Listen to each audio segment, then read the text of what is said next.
Hello friends, అందరికీ tomato rice చేస్తున్నాను. Night మిగిలిన అన్నంతో మార్నింగ్ లెగ్స్ టిఫిన్ ఏం చేయాలంటే రైస్ ఉంది కదా, సరే టమాటో రైస్ చేద్దామని చేస్తున్నాను.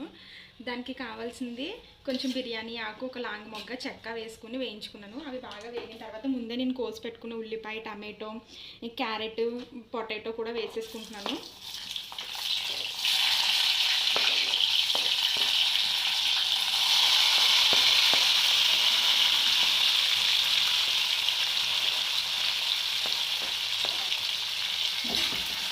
ఇవి వేసుకున్న తర్వాత ఇవి బాగా మగ్గాలన్నమాట మంచిగాని. అప్పుడే మనకి టమాటో రైస్లో కలుస్తుంది బాగా. ఇది బాగా మగ్గిపోయింది అనమాట. ఇప్పుడు కొంచెం మనం ఇందులో అల్లం వెల్లుల్లి పేస్ట్ వేసుకోవాలి, మనకి సరిపడా అనమాట. నేను ఇంత వేసుకుంటాను ఎందుకంటే రైస్ తక్కువ ఉంది కాబట్టి నాకు. తర్వాత కొంచెం కరివేపాకు, అలాగే ధనియాల పొడి లైట్గా,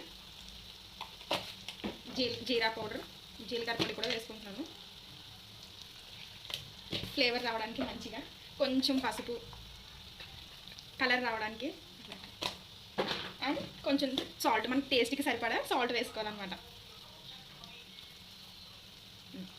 టేస్ట్కి సరిపడా సాల్ట్ వేసుకుని ఇది మంచిగా కలుపుకొని ఒక 5 మినిట్స్ దాన్ని అలాగే కుక్ అవ్వనివ్వాలి. అప్పుడు ఆ ఫ్లేవర్ మనకి మంచి స్మెల్, మంచి టేస్ట్ని కూడా ఇస్తాయి. ఇప్పుడు బాగా ఇది కుక్ అయిపోయిందనమాట.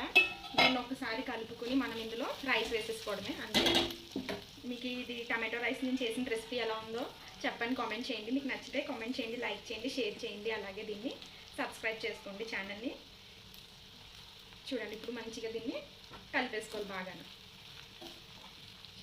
బాగా మిక్స్ చేసుకోవాలి. ఇలా మిక్స్ చేసుకున్న తర్వాత ఒకసారి సాల్ట్ కూడా చూసుకోమంటే టేస్ట్. నాకైతే సాల్ట్ సరిపోయింది మంచిగానే. లాస్ట్లో కొంచెం కొత్తిమీర గార్నిష్ చేసుకుని తినేయడమే. అంతే టమాటో రైస్ రెడీ అనమాట. దీన్ని ప్లేట్లోకి సర్వ్ చేసుకుని తినడమే. Thank you for watching.